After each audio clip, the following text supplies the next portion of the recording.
할렐루야.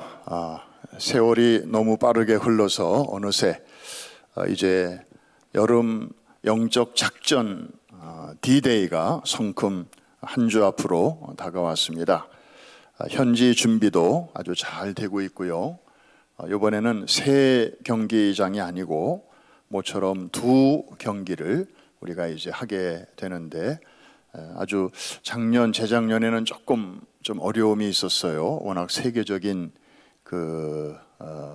캔쿤이라고 하는 도시가 이게 애들이 많은 도시가 아니고 관광객이 많은 도시예요. 그러다 보니까 이제 아이들 동원도 만나기도 어렵고, 날은 덥고, 또 세 군데에서 하느라고 좀 고생들을 많이 했는데, 이번에는 좀 줄였습니다. 그래서 일도 하고 또 쉬기도 하고, 그곳에 정말 아이들을 우리가 이제 만나는 감격이 우리 앞에 기다리고 있습니다. 또 여기 후방에서는 떠날 준비를 여러분들이 그동안 짧은 기간이지만 많이 도와주셨어요. 그래서 일불의 기적, 거의 한 7만 불 정도 이렇게 정성을 모아 주셔서 그거 가지고 이제 우리 선수들 또 이렇게 초청도 하고 여러 가지 현장에서 필요한 경비를 우리가 사용할 수 있게 되겠습니다. 중요한 것은 뭐 몇몇 사람이 이렇게 많은 돈을 내서 우리가 필요로 하는 액수를 채우는 것보다는 정말 많은 사람이 동참을 해서 우리의 마음을 모으고 힘을 모으고 뜻을 모으고 정성을 모으는 것이 하나님 보시기에 더 의미가 있는 줄로 믿습니다. 그래서 혹시 여러분 중에 그냥 기도만 하고 아직 정말 일불의 기적에 동참할 기회를 놓치신 분이 있다면, 또 지금 온라인으로 예배하시는 여러분 가운데 이래저래 바빠서 기회를 포착하지 못하신 분들이 계시다면, 이번 주일까지 우리 마지막 기회니까 여러분들이 작은 정성을 같이 모아 주시기를 바랍니다. 그럴 때 그곳에서 얻어지는 영적인 승리가 여러분들의 승리가 되고, 또 그곳에서 정말 아이들의 그 함성 소리, 또 구원받는 그 리포트가 이렇게 들려질 때 그 기쁨은 바로 여러분의 몫이 또 될 것이기 때문입니다.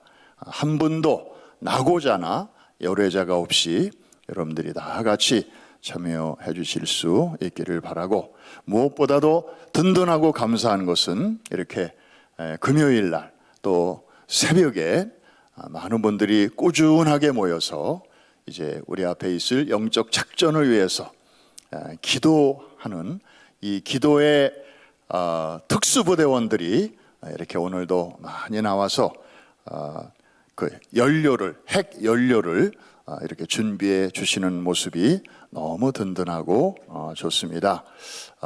이번 영적 작전은 보나마나 여호와 니시 승리하게 될 줄로 믿습니다. 바로 여러분 때문입니다. 옆에 계신 분에게 한번 인사하겠습니다. 보나마나 이겼습니다. 하나마나 이겼습니다. 아멘입니까? 입으로는 아멘 하면서 속으로는 해봐야 알지 뭐. 그런 사람들은 하나님이 별로 안 좋아하셔요. 그냥 민자로 이 말과 마음이 확 이렇게 연결되는, 그래서 어린아이들을 주님께서 좋아하시는 이유가 뭐 나이가 어려서 좋아하시는 게 아니고, 애들은 겉다르고 속다르고 이런 게 어른보다는 좀 덜 하잖아요.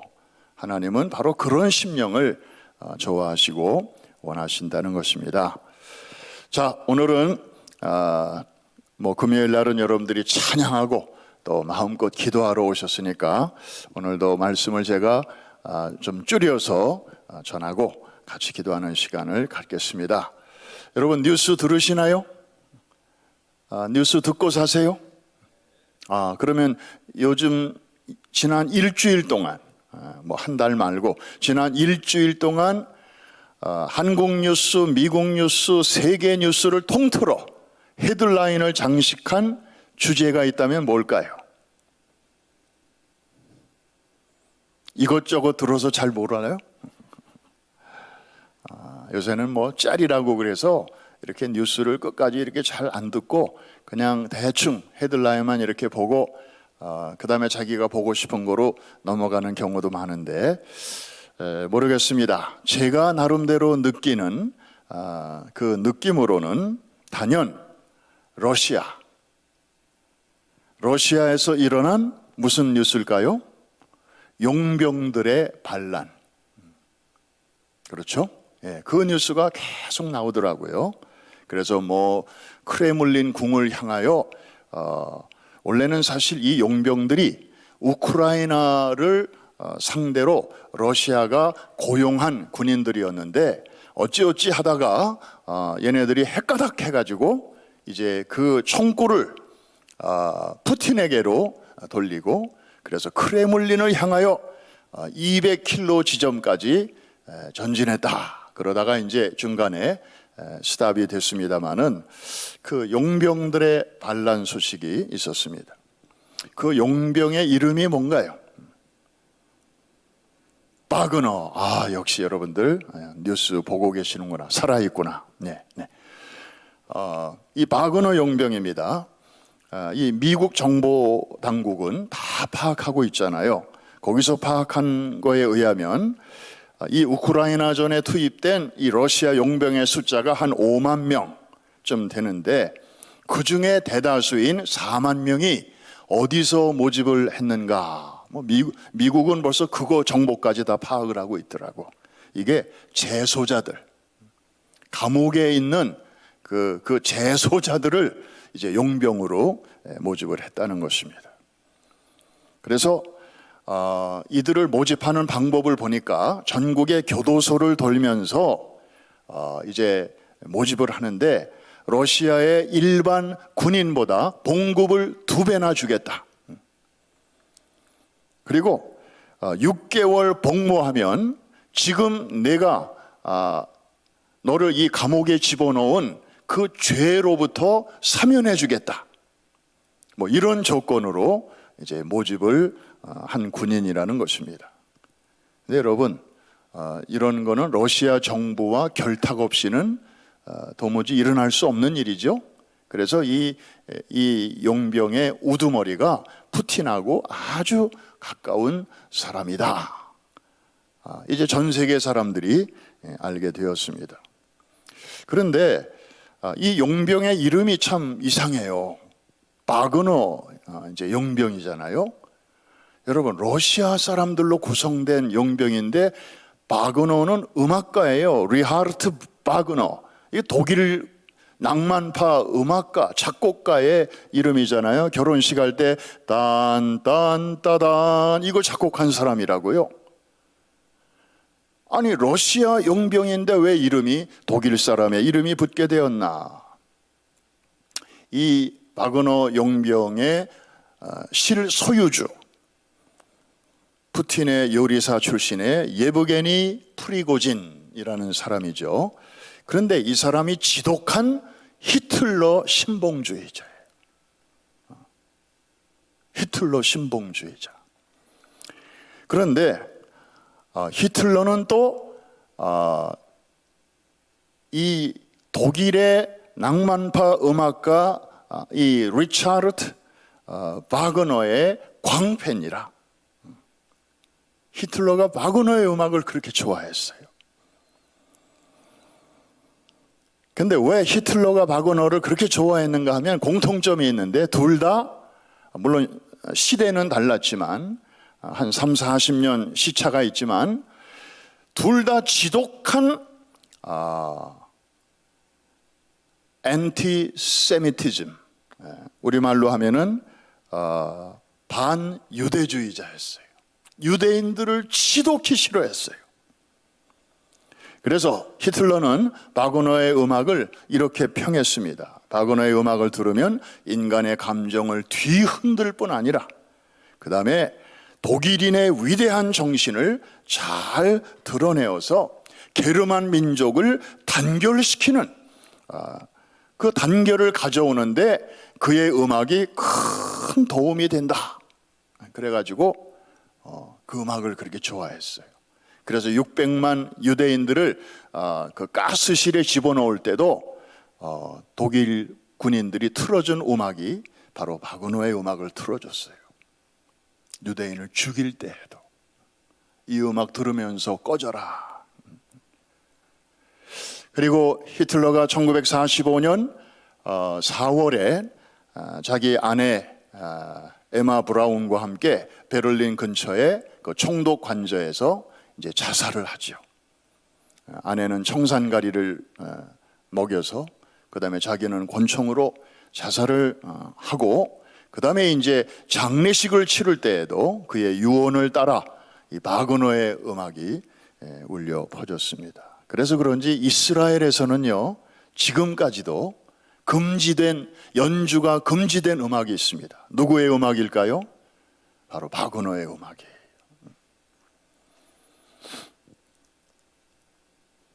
자, 오늘은 용병 얘기를 좀 합니다. 세계 3대 용병이 있습니다. 첫 번째가 영국의 구르카 부대입니다. 구르카, 이거는 주로 네팔 사람들로 구성됐습니다.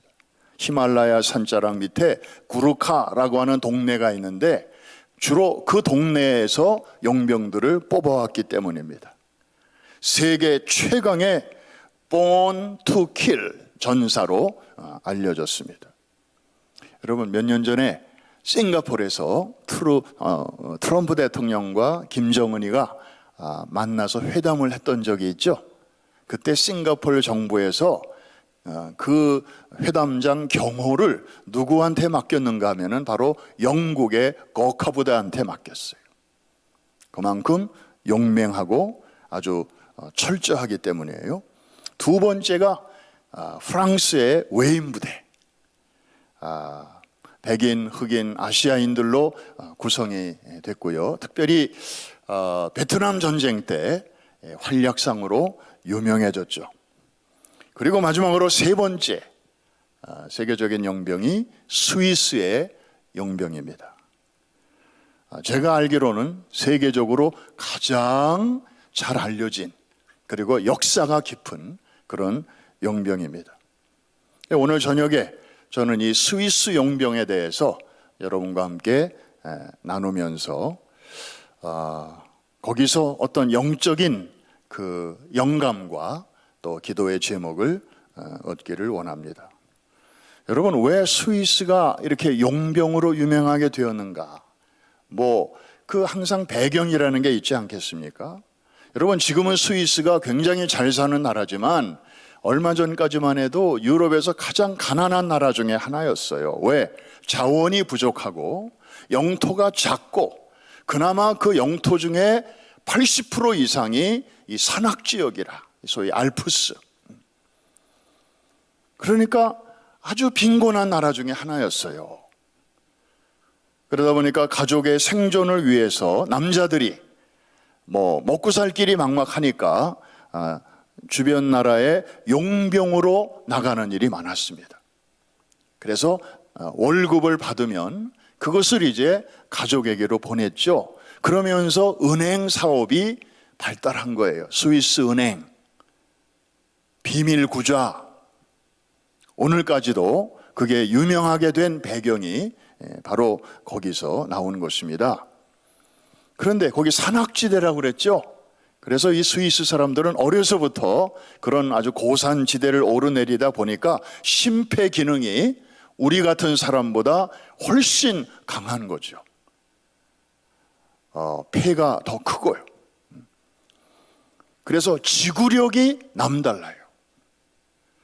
그런데다가 충성심과 용맹함까지 탁월해서 여러 나라마다 용병을 이렇게 보내지만 써보니까 스위스 출신 용병이 가장 쓸만하다. 선호도가 넘버 원이었습니다. 그래서 그런지 로마에 가면은 유명한 바티칸이 있잖아요. 교황청. 거기에 근위대가 110명이 있는데 그 이탈리아 군대도 얼마든지 있는데도 오늘날까지도 그 근위대는 스위스 용병을 쓴다고 하는 것입니다. 그런데 이 스위스 용병의 투철한 이 사명감과 충성심은 언제 빛을 발했는가 하면 프랑스 혁명 때 1792년 당시 프랑스의 국왕 루이 16세가 이제 스위스 용병으로 구성된 근위대의 호위를 받으면서 이제 시민들이 막 왕궁으로 달려드니까 이제 마르세유 궁을 급히 떠나서 튀일리 궁으로 피신을 했습니다. 근데 성난 시위대가 거기까지 쫓아온 거예요. 그래서 루이 16세는 가족과 함께 간신히 그 궁에서 탈출하는 데는 성공했지만 스위스 용병들은 그 사실을 모르니까 왕이 여전히 이 궁 안에 있다고 생각을 했으니까 한 명도 그 자리를 이탈하지 않았습니다. 시위대가 이제 왕 그 궁 안으로 들어가려고 하는데 그 용병들이 지키고 있으니까 이제 마주쳤잖아요. 그런데 얼굴을 보니까 이게 프랑스 사람이 아니야. 외국 사람이야. 용병이야. 그래서 시위대 대표가 이렇게 얘기합니다. 당신들은 외국인이니까 우리가 살려줄게. 지금이라도 빨리 고국으로 돌아가라. 되각할 수 있는 마지막 기회를 준 것이죠. 그런데 이 용병들의 대답은 이랬습니다. 우리는 계약 기간이 아직 끝나지 않았습니다. 아직 몇 개월이 남아 있습니다. 이 이유 하나로 그 마지막 자신들의 생명을 건질 수 있는 제의를 거절합니다. 결국 786명 전체가 장렬한 죽음을 그 자리에서 맞이하죠.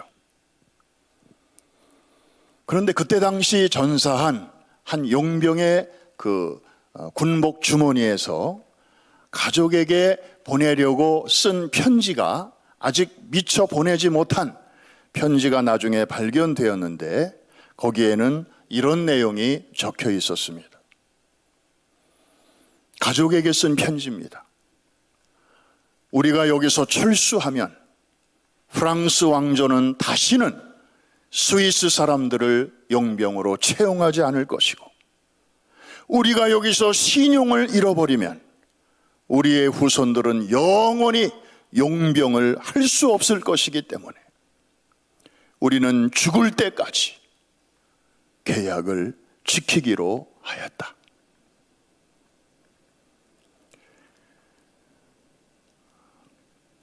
그런 스토리를 담고 있는 유명한 동상이 하나 있어서 여러분들에게 소개합니다. 바로 저 동상입니다. 스위스에 유명한 호수가 몇 개가 있는데 그 중에 혹시 가보신 분은 아시겠습니다마는 루체른 호수가 있는데 그 근처에 가면 저렇게 유명한 사자상에 나옵니다. 관광객들이 많이 이곳을 방문을 합니다. 정확한 이름은 죽어가는 사자 동상, Dying Lion Monument입니다. 이 바위를 보시는 것처럼 통째로 깎았습니다. 가로 10m, 높이 6m의 이 조각상은 아까 말씀드린 대로 프랑스 혁명 당시에 전사한 스위스 용병 786명을 기리는 위령비입니다. 저 사자를 자세히 보면 좀 가까이 한번 보여주실까요? 좀 죽어가고 있는데 창을 맞았습니다, 사자가. 그리고 흰 백합이 그려진 방패 위에 저렇게 엎드러져 있습니다. 저 흰 백합은 프랑스 왕조를 상징하는 것이죠.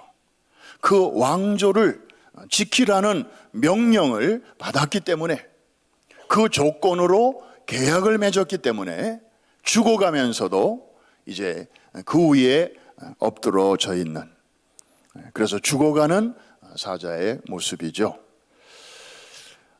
언젠가 미국의 극작가인 마크 트웨인이 이곳을 방문하여 저 스토리를 듣고 저 동상을 보면서 아주 촌철살인의 멘트를 남겼는데, 이 세상에 있는 석조 조형물 중 가장 슬프고 가장 감동적인 작품이라고 표현한 바가 있습니다. 스위스 사람들의 그 아버지들의 가슴 저리고도 감동적인 역사가 저렇게 저런 바위 위에 새겨져서 오고 오는 세대들에게 전해져 오고 있습니다. 저도 몇 년 전에 스위스를 갈 기회가 있어서 저곳을 일부러 또 찾아갔습니다. 다른 게 아니라 정말 다음 세대들을 위한 그 부모 세대들의 저 정말 뜨거운 배려라고 할까? 자기들만 생각하는 게 아니라, 자기들만 생각하면 빨리 이 자리에서 도망을 치면 살 수 있지만, 그렇게 되면 이제 스위스 용병의 명예가 꺾여지고, 그리고 자기의 다음 세대들이 자기들처럼 이렇게 외국에 나와서라도 돈을 벌고, 그래서 자신의 미래를 개척할 수 있는 기회가 끊어질까 봐, 그거를 우리가 끊을 수 없다는 생각에 자기들의 목숨을 기꺼이 내어 놓았던 그 부모 세대의 마음이 정말 숭고하다 못해 눈물겨웠기 때문입니다. 제가 여기 그 사자를 모시고 왔는데, 한번 카메라로 보여주실 수 있나요? 네. 제 사무실에 이것을 하나 이렇게, 왜냐하면 저 늘 보면서 이제 그들의 스토리를 제가 좀 잊어버리지 않으려고 그 A로 시작하는 거기에 온라인으로 주문했습니다. 혹시 보고 싶으시면 제 방으로 언제든지 오시면 보실 수 있습니다.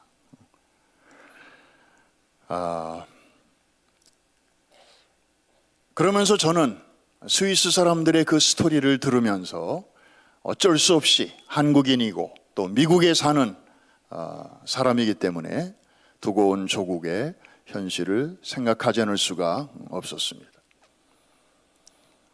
합계 출산율이 0.78까지 떨어졌습니다. 어쨌든 0점으로 내려가면 그게 0.99이든 0.7이든 별 차이 없습니다. 이거는 인구가 절반이 아니라 절반의 절반으로 줄어들고 있는 것입니다. 사실 인구가 이렇게 유지가 되려면 부부가 결혼해서 아이 2명은 낳아야 되거든요. 그런데 2.0 가지고는 안 돼요. 왜? 아이가 자라다가 또 병으로 혹은 사고로 죽는 사람도 많이 있잖아요. 그러니까 최소한 2.1 정도는 돼야 이게 인구가 유지가 되는 거예요. 그런데 이건 뭐 2점이 아니라 1점도 아니고 0점까지 내려갔으니 지금 국력이 완전히 지금 소멸되고 있는 거예요. 지금 뭐 한국이 뭐 반도체 어쩌고 저쩌고 뭐 자동차도 많이 만들고 그건 다 지금 얘기인데, 우리가 지금 걱정하는 거는 지금은 영원하지 않아요. 그런데 지금 이대로 가면 앞으로 대한민국의 장래는 점점 소멸되어 간다 하는 것입니다. 일본보다도 먼저 소멸된다, 이렇게 말들을 하고 있습니다. 대한민국의 어느새 젊은이들 사이에서는 아이를 낳아 기르기에는 아주 안 좋은 나라, 적합하지 않은 나라가 되어버리고 말았습니다. 그런가 하면 중고등부 청소년 보구마 비율은 어느새 3%까지 추락했습니다. 여러분, 미전도 종족이라는 말을 종종 선교하시는 분들이 많이 쓰죠. 그러니까 복음을 아직 들어본 적이 없는 그런 사람들이 95% 이상이 될 때 미전도 종족이라고 그래요. 예수 믿는 사람의 비율이 5%가 안 될 때 그 사람들을 미전도 종족이라고 해요. 그런데 대한민국이 청소년들의 보고마율이 5% 이하로 내려가고 말았다는 것입니다. 이렇게 가다가는 다음 세대를 놓치는 게 아니라 아예 다음 세대가 사라지는 것입니다. 그래서 지금이라도 교회들이 특단의 조치를 취하지 않으면 이제 국가도 없고 교회도 없어지는 그런 시대가 우리 앞에 다가오고 있다라는 그런 이제 아주 비상한 그런 마음을 우리가 가져야 할 때가 되었습니다.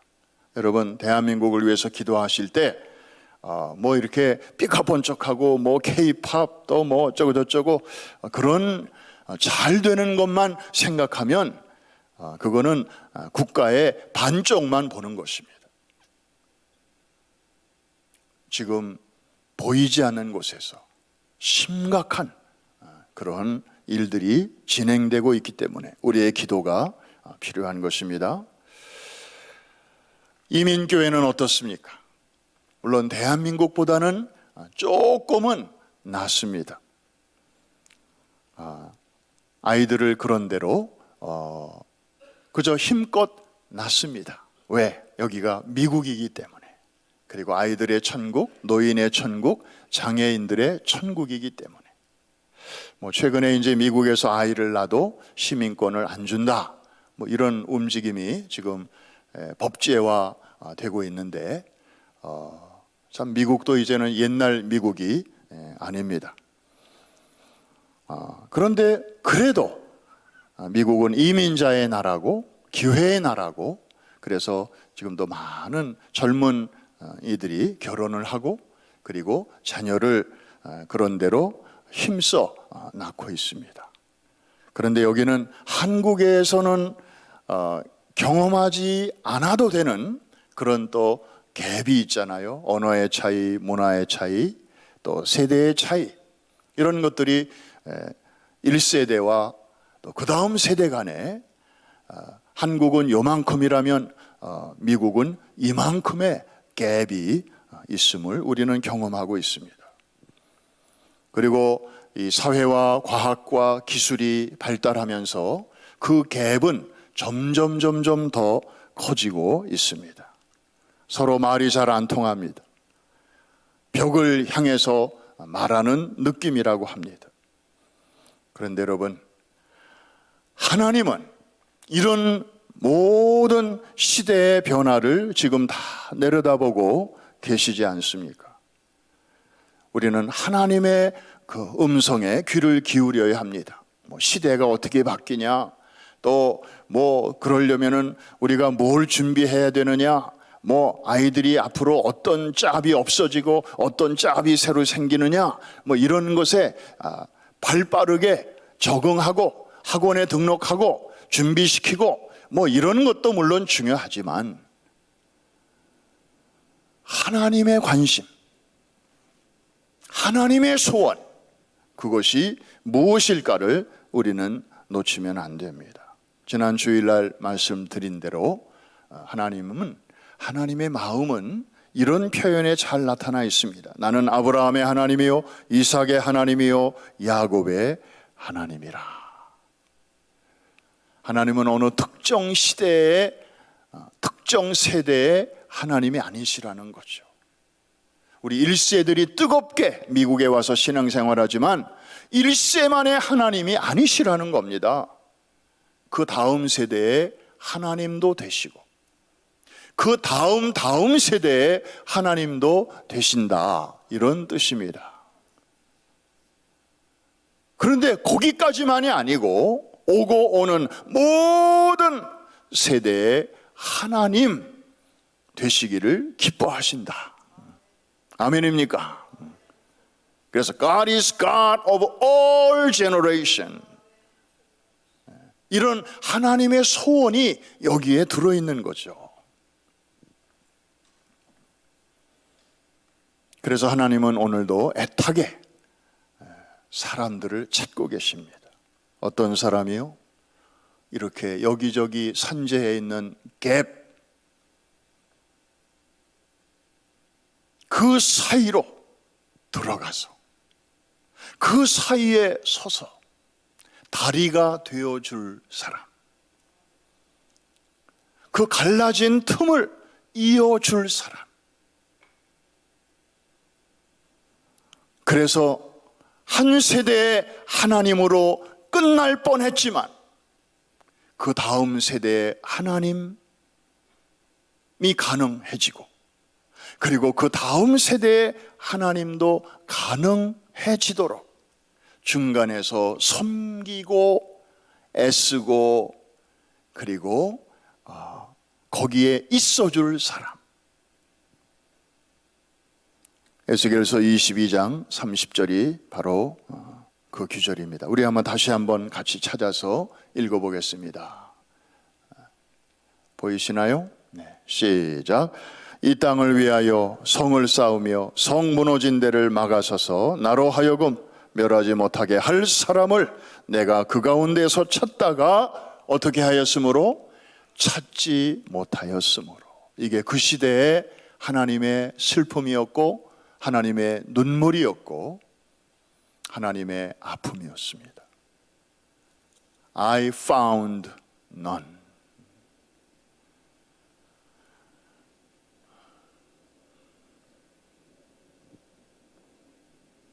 우리 시대는 과거에 이런 일이 있었다면, 과거의 시대상이 이랬다면, 지금은 그때보다 더하면 더했지 덜하지는 않을 것인데, 하나님은 still He is looking for a man or woman who will stand in the gap. 우리 이민사회에도 가정에도 그저 갈기갈기 갈라진 갭들이 있지 않습니까? 여러분이 다 느끼지 않습니까? 심지어 부부간에도, 부모와 자식 사이에도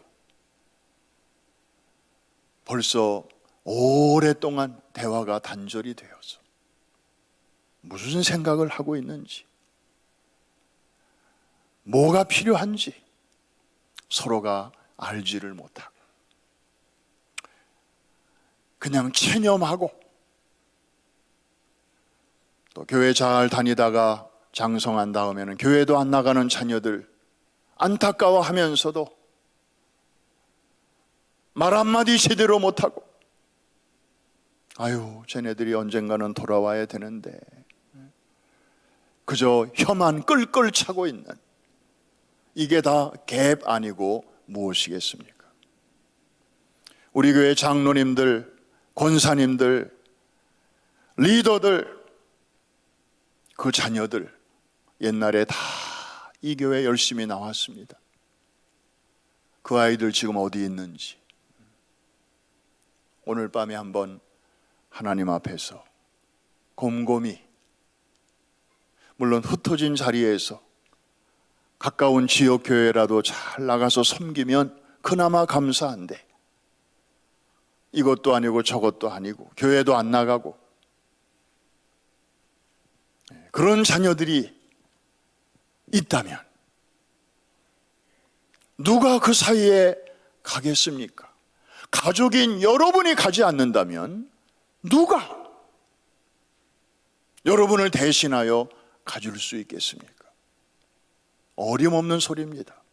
여러분의 책임입니다.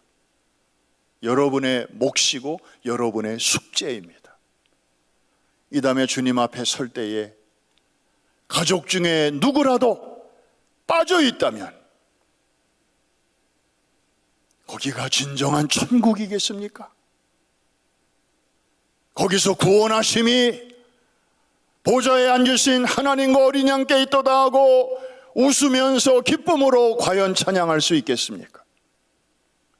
오늘 밤에 깊이 한번 생각해 보시기를 바랍니다.